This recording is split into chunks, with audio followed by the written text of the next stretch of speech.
You go. Hello. Thank you for joining us for another interview. Right now, we're talking to T.R. Nickel, author of the Legends of Linares series. She's one of the contributors to our Midwest Fantasy Sampler for 2025. And hello, how's it going? It's going good. Thanks for having me for a little interview. Very exciting. Awesome. Yeah. So, how many books are in your Legend of Linares series? So it's a 5-book series of its core series, and then there's a side novella series that helps build it out in the side characters' perspectives as well. And that's kind of like an endless. So right now there's one out. There's already one being like in the works for this year to be published, and then there's more to come in like the following years for that one. Cool. And so, how many of them are released? How many of them are planned? Where are you at for the process? Yeah, so 3 of the core are out right now. One of the novellas is out right now. 4 and 5 are scheduled to be published this year, along with the second of the novella series. And so this is like the last year until Limoria is like kind of completed and like the core series is over. So That's very got to be an sad and exciting feeling. exciting. Yeah. I just made my first series into an omnibus this year, and it felt very final to be like, okay, I have this one locked Yeah. away as one entity now that is done. It's very nice. So what's the overall plot of your series? So books 1 through 4 each have their own main character, but they're all interconnected. So you get to see how characters from book 1 to 2, 3, 4 all know each other, kind of like the string of fate. And they all lead up to book 5, where they come together for that like big climactic adventure. You know, think of it kind of like a D&D game. You have the backstories of the individual characters, and then when they come together, that's when the campaign begins. And that's kind of how I wrote it, because it was all inspired by D&D. Zalia, who's the main character of book 1, she was my first ever Dungeons and Dragons character. I didn't get to finish her story in the campaign, so it's like any normal sane person does. I hyperfixated for 5 years to build a world just so I could play with her. That's what everybody does. Completely Exactly. normal. Like that's the normal thing to do.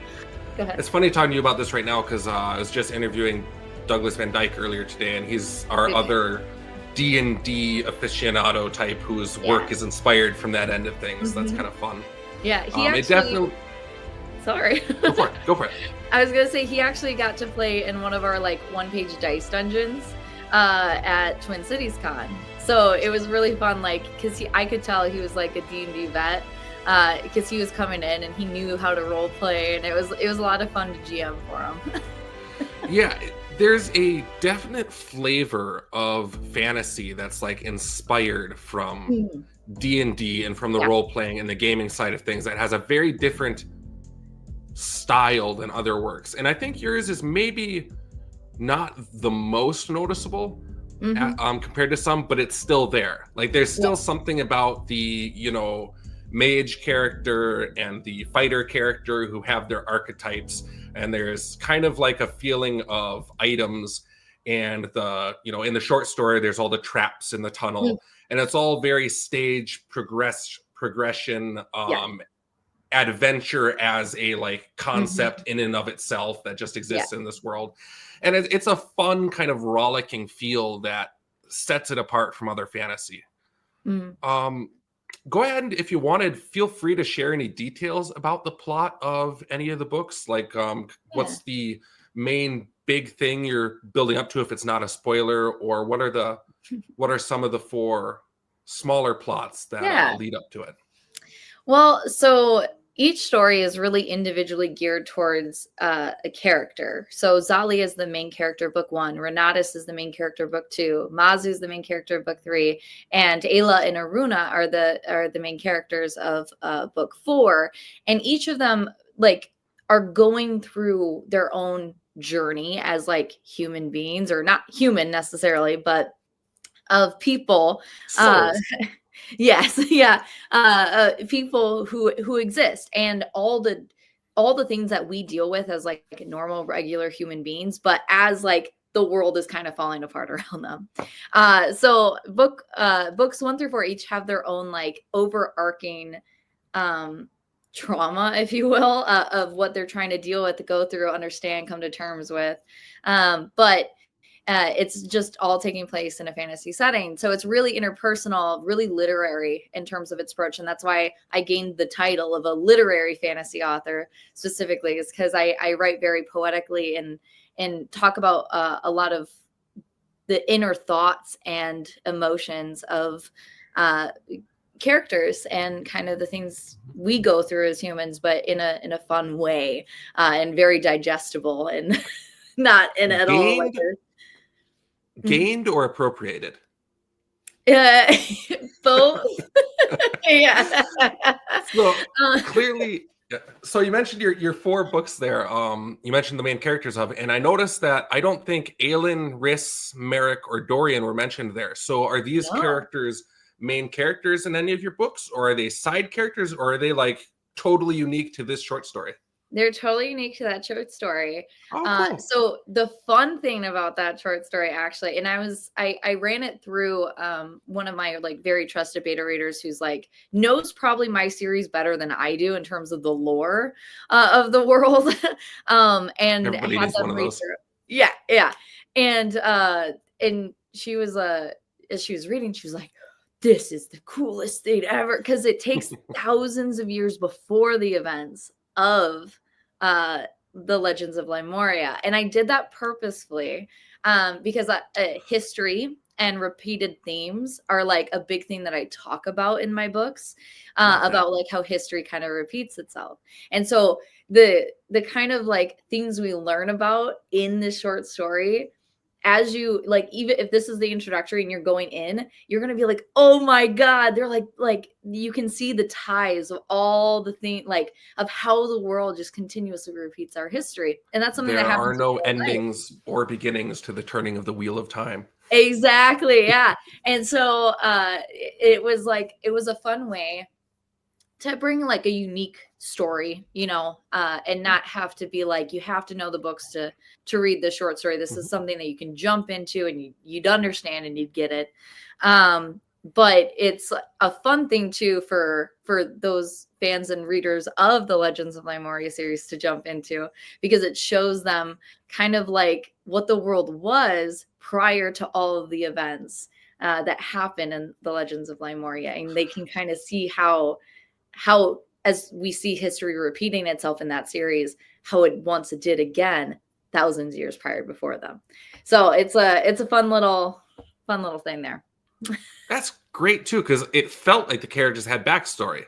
Like I'm not saying that as anything was missing. I'm saying that as the world felt lived into them. You know, they had backgrounds that were hinted at. You got the idea that there were prior interactions between all these characters, and you trusted the reader with the knowledge of, you know, the sickness that the sister's dealing with, and you never spelled it out for them. And I love that, because you just trusted that the reader would get it, that they would understand the stakes, which you do. You inherently understand the stakes as soon as it's stated.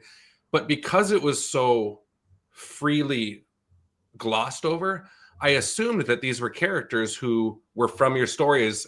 Now that you mentioned there is a note at the beginning that says thousands of years prior to Legends of Lemuria, I think I just kind of skipped over that.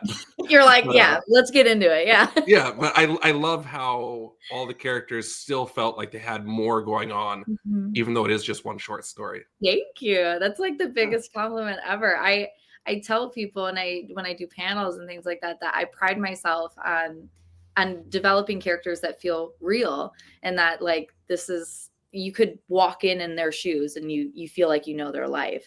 And so even for a short story, I feel like short stories are almost harder than like a full narrative. So for that to come through on a short story, that makes me feel really good. Thank you. That's awesome. I feel like the execution of a short story is much easier once you get it going, just simply because it's shorter. But the process of getting it started, of finding an appropriate hook and a reason for it to exist that you can justify in that short amount of time is much harder. So, because like you can get a concept for a book and you have enough time to explore it and flesh it out to really earn itself. But with a short story, you got to find that early. And so it's like the start of it I find harder, but then the actual process is much quicker. you had 4 main characters in the story, and then, well, there were 2 others, but they were, fairly unnamed and whatnot. So you had 4 main characters: Aelin, Rhys, Merrick, and Dorian. Mhm. Was I supposed to like Dorian the most, or am I just a bad person? No, I am a sucker for like the morally gray bad guy kind of character, or bad lady type of character. In all of my books, I show my villains or like the bad guy so much more love than I feel like I do any character, because you have to get their story so right to make them believable. And so even with Dorian, I felt like I had to give him like so much attention and like characterization to make him, especially in such a short story, to give him such validation of like why he's there, how he's there, and their relationship, of how they all know each other, to really sell what was happening in the story. But his character is 100% based off of like Flynn Rider, because I had been watching Tangled for like 6 times when I was in Arizona recently, because my nieces had it like on replay. So I took a little of the inspiration of his character, of like the whole like flirty bad guy type of thing. Like I took that and twisted it to make Dorian. Yeah, it's funny how enjoyable the villains are, because like I think I mentioned actually in a panel with you one time that I usually write a mixture of gray heroes and gray villains. I don't have usually like polarizing forces of good versus evil. They're just blokes doing their thing. Yeah. Except for in one book, I was like, okay, I'm going to just allow myself to write the most irredeemable, foul, cruel, awful character I can and just really lean into it for this one. And naturally, he's the character that all my readers love. He's everybody's favorite. Of course. And he's viewed as the heartthrob. And it's like, this person is like the embodiment of evil, you people. People love a bad guy. Yeah. And I agree. I think in my head, right, when I think about why someone does the things they do, and book 3 specifically literally tackles exactly this in its characters, is like they're justified in their mind. They know what, like, they are doing the thing that they are doing because everyone's to them a hero it's of their own right story. thing. Yeah.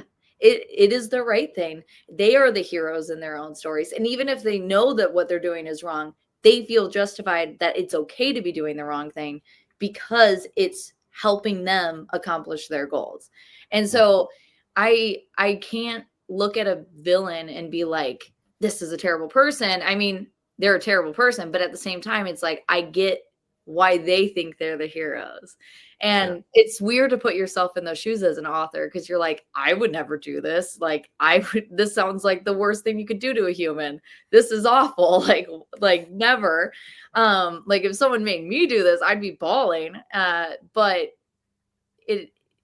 when you're writing the villain, you have to become the villain a little bit in terms of the headspace to write it so effectively. And so you have to be like, I know what it feels like. Like, I get it. I understand what you're thinking. Do I still agree with it? Not at all. But that's not important. No.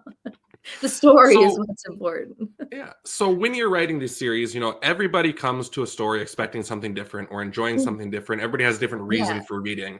It might be the plot, might be the prose, might be the characters, might be the humor or the tragedy. What is it that you think is your strongest feature of your writing that you're like, okay, I want people to read my series because I can offer them this. This is what I do well. Yeah. Man, us authors are our worst critics, so that's so hard. Indulge your ego. Go for it. Yeah. What I've been told, okay, I'm going to go more of that route. What I've been told is that I capture the human experience very well. And so many people feel like they are the character when they're reading my books. And that is a part of why I kind of write in first person, is because I wanted that experience, because it came from a place where I was playing D&D. So I was Zalia, right? And in some form. And so when I was writing Light of Evanora, which is her story, I wanted people to feel like they too were Zalia. And throughout the series, people have, readers have come back and told me that they honestly feel like they forget they're reading a book and that this is their life and that they're reading it.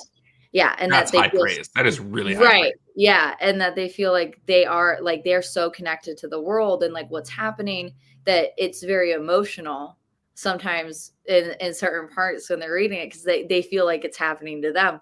And so I'm like, that's what I've been told. And like that for me is like, I'll take that every day. Nice. Well, let's dwell on that for a little bit because it is interesting. You're the only person in this series, in the anthology, who writes in present tense. It's not the Really? most common choice. It's not. I think the only prominent, series or book I can think of that I've read that was first person present tense was the Hunger Games, which was kind of made that style a little more prominent. What do you think are the advantages gained by doing that, and does it affect how you approach the writing very much? To like, are there certain things you're like, I know that I can do this more strongly in this format than any other, so I really want to key in on doing this? Are there any elements like that? Yeah. I would say I find is shockingly, I can write third person, but I find first person actually easier to write in because it feels like more of like a streamline of consciousness. So I get less hung up on what it is I'm writing because it's going from my brain into the computer as if I'm saying it to someone, as if I'm telling a story to my best friend about every little thought and action that someone's taken. Now, I call myself what is like a method writer because I become the character that I'm writing, which I think is like the way that makes it easier for me to write in first person. But I think from a reader's perspective as well as a writer's, I think it just makes you more connected to it because it's an I, not a she or a he or they. It's referring very specifically as in I feel those things. I do this, I do that. And I think it creates a very different experience than third person. And you give up the knowledge, right? You give up what third person is able to do with a narrator where they can give you everyone's thoughts and everyone's feelings and kind of like a broader perspective of everything happening. But I didn't want that for this series because of, like I said, the D&D type of feel, right? And I wanted people to feel like these legends. And so for first person, it was like, I'm willing to give that up because I believe in my storytelling ability enough to like, to be able to explain the unexplained, but able to pinpoint and focus on an individual's like experience. Does that make sense? That all makes sense. I guess where I had been going was more so the present tense, like the first person point of view. Oh, yeah, 100% agree with everything you're saying. And one of my 5 books is in first person, and it is so interesting to be able to have that freedom to include reflection and stuff. It was more so the present tense that I was curious about, like how that affects things. Yeah. So the present tense for me is I never got as a reader why everything happened in the past, like I'm like, it feels like the action is now and the thing is now, but it was always like it had happened or like she did do that. And so when I was writing, it was like, if it's in first person in my brain, I'm like, it's all happening right in this moment. As I'm typing it, it is coming out of my brain in present tense. The muses are speaking. Yes, exactly. I was like, it's happening right now. So I think it was just my natural writer's voice that came through present. It was not like a cognitive decision of like, I want to do present tense versus past tense. It was the voice in my head is present. And so when I was writing, it only made sense to do present. Like this story wasn't talking about the past. It was talking about what's happening right now to these characters. And so that's kind of just how my brain worked in terms of like writing. And that's my style of writing. Like that, I don't think like the only time that present would ever change is because of a client work or doing co-writing work. Okay, interesting. Yeah, but any of my personal stuff will always be present tense because That's that is cool. just yeah. Yeah. So you have 4 books with 4 different main characters that are all in first Yeah. person. Does your writing style change significantly from book to book then to reflect the characters, or are you able to keep enough of their voice in the internal monologue thoughts to still be able to have an outside style as well, or do you really need to shift your prose dramatically with each book?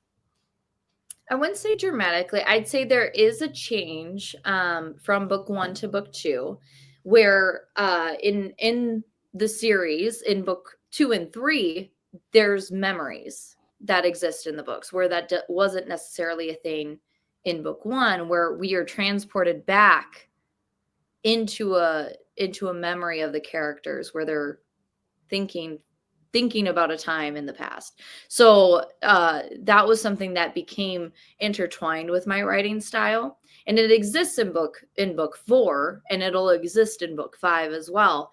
But in book 4, that is beyond a dramatic change in the story, and it's gone through some beta reading, and they say that like it's not confusing, it doesn't deter from the series at all, like the fact that it's written in a different style, Mhm. and a style that none of them have ever read before.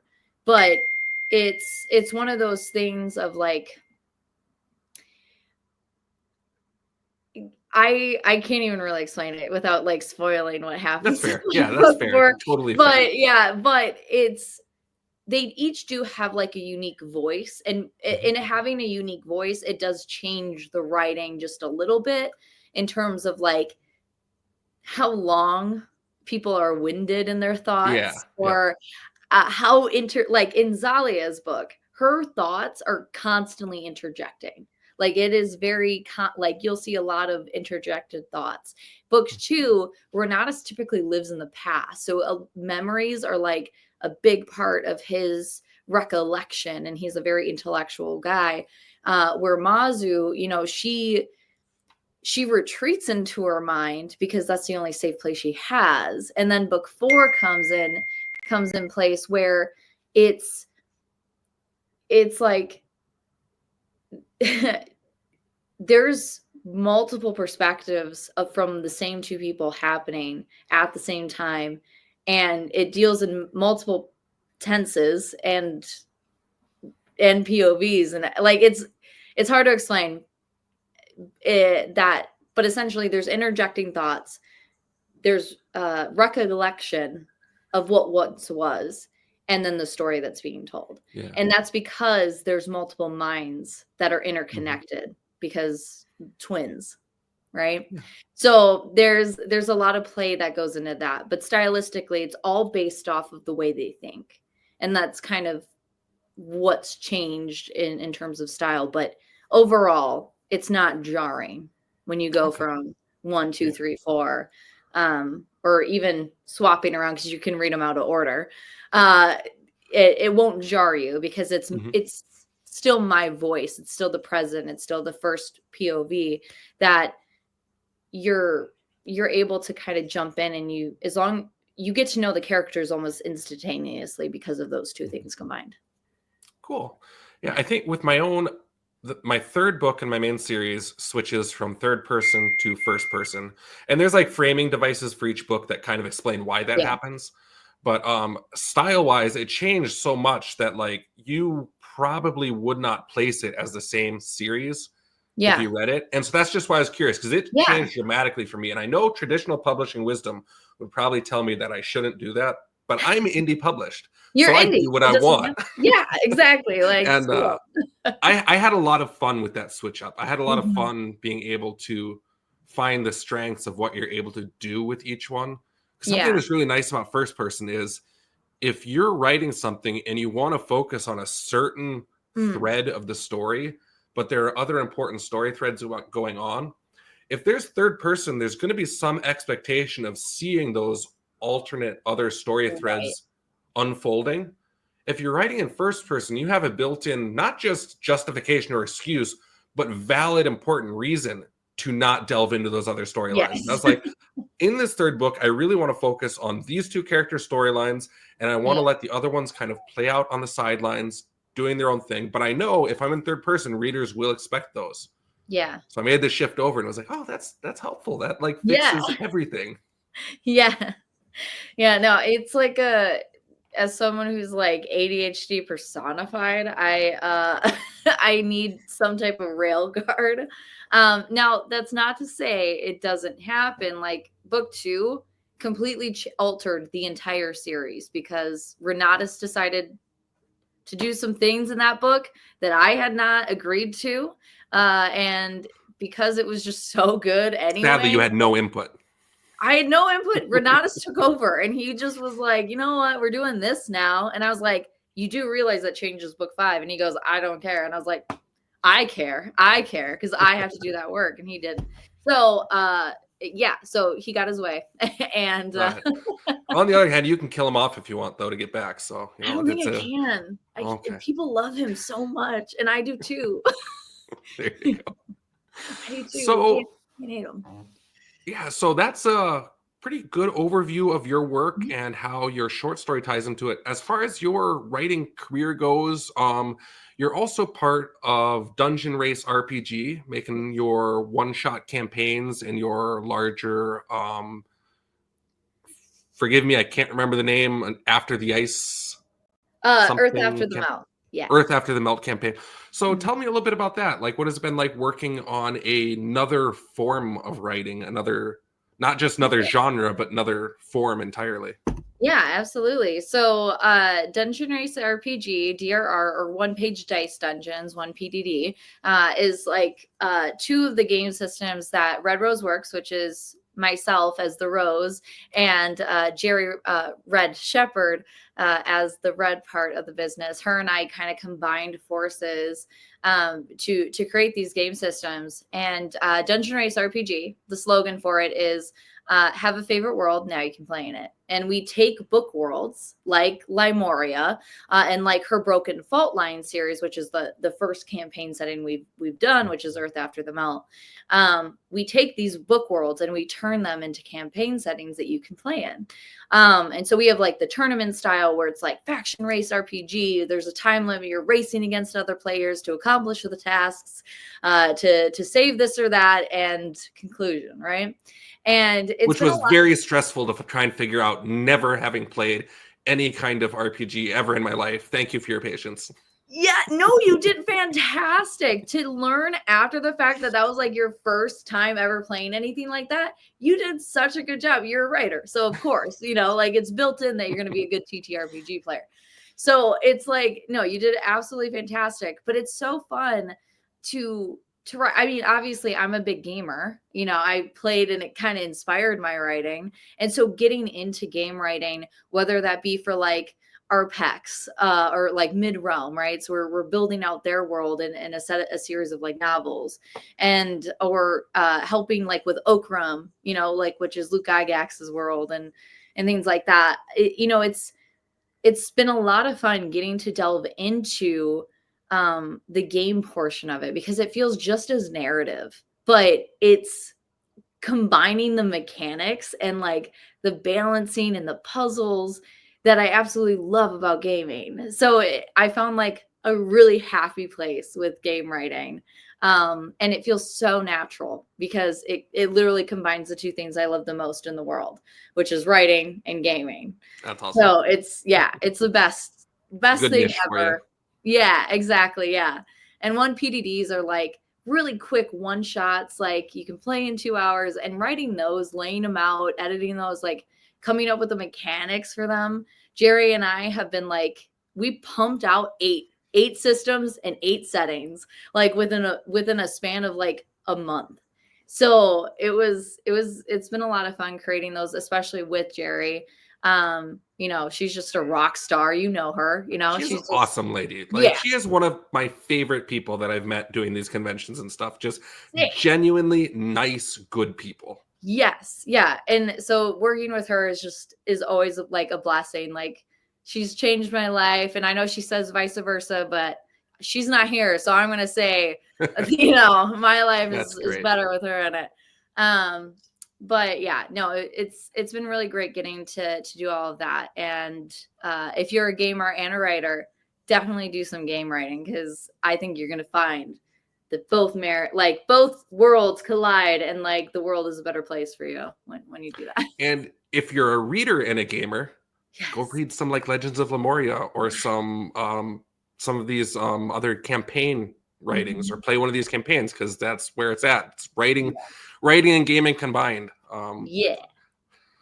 So clearly games have inspired your writing a lot. What are some of the like books or series or authors that, like, was there any Ooh. point like when you were younger where you're like, you read something and it told you I want to be a writer, or it stuck with you the whole time, and like you think of it while you're writing as an inspiration?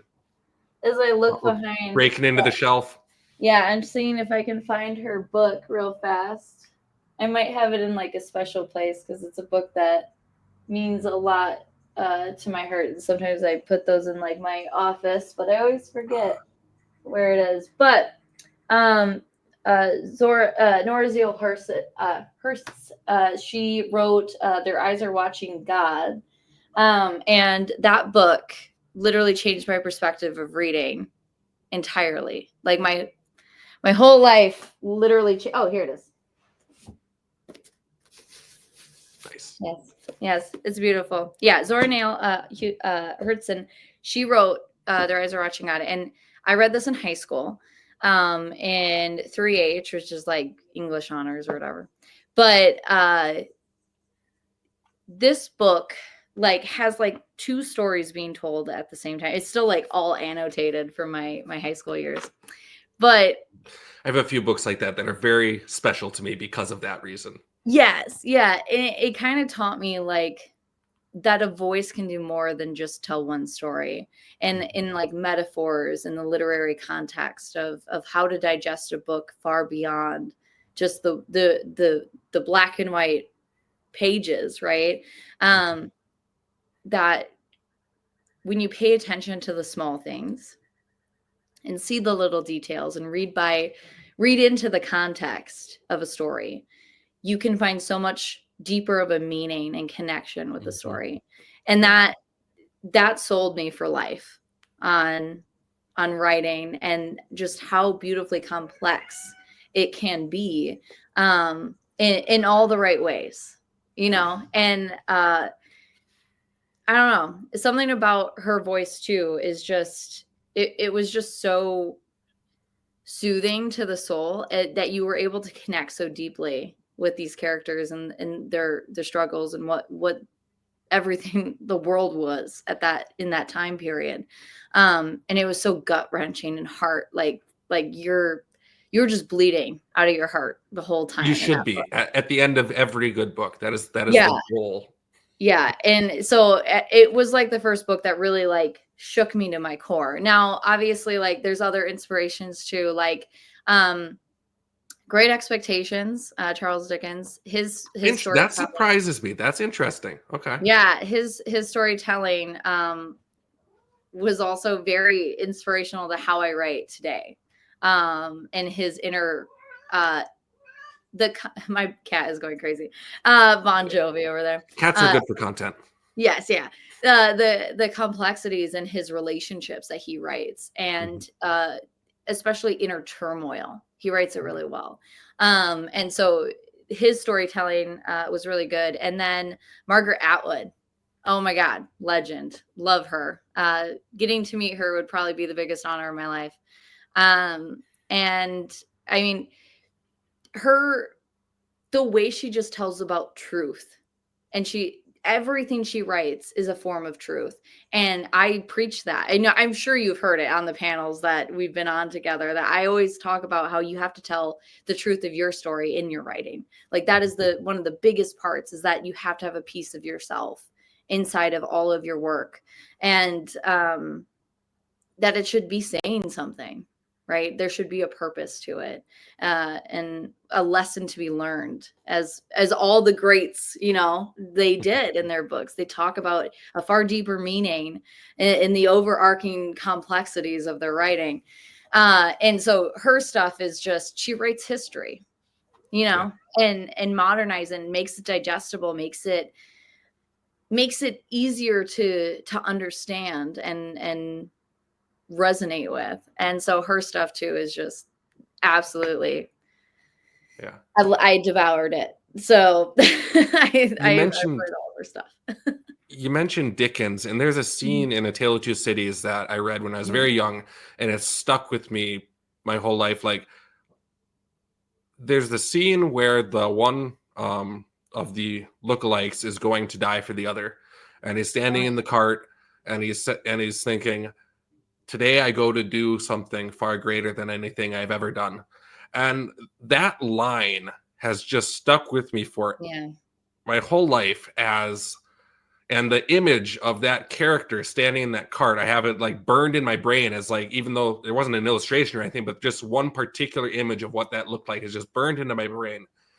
And you're right. Like, there's truths that every now and again, a story will hammer home that they can change your life. They can change your perspective. They can change how you view the world, how you interact with the world. And it's the beauty of story. Like, all my empathy, I think, comes from reading and being able to see a life in another person's perspective, and it not being always about me and like how I feel about things, and getting to live through another person's shoes, you know.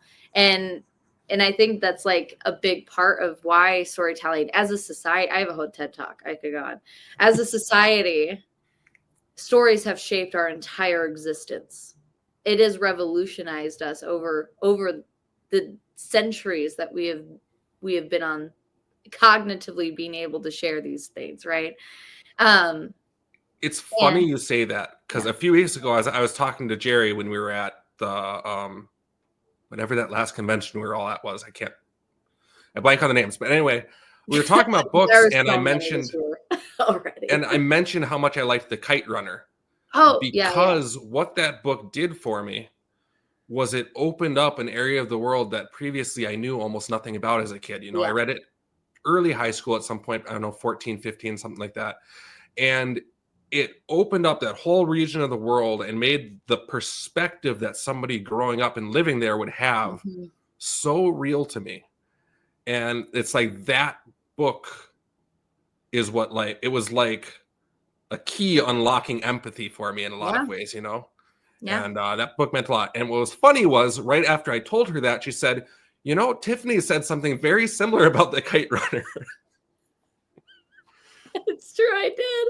Yeah, I did. Absolutely. Me and her had a whole conversation about The Kite Runner as we were like driving to that convention, I think.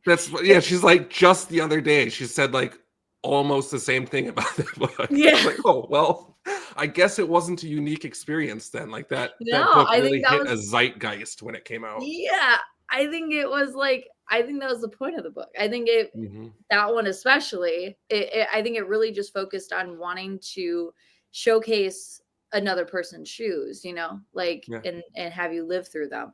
So that's what I think it was for. Like, that was my entire perspective, was like, I think it was just built on I think it was just built on like the empathy of you know, that's what I wanted to do was force your empathy, and I think it did a good job. I think it awesome. I really think it did.